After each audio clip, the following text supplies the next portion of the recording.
Hello, friends. Welcome to Creative Medicine. In this lecture, we will learn about Then GLP-1 receptor agonists.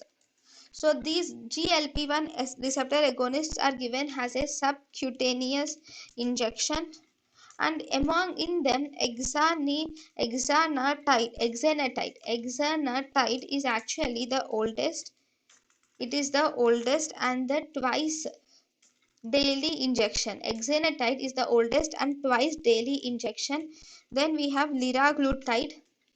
Okay, this liraglutide is the longest acting and it is the safe drug in renal failure. It is the longest acting and it is a safe drug in renal failure.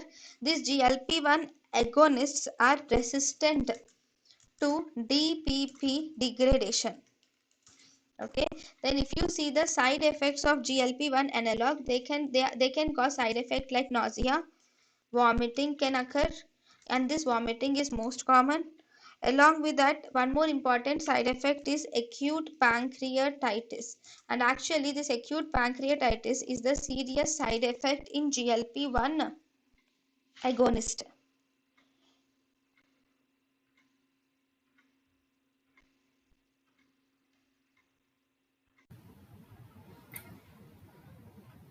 thank you and thank you for watching.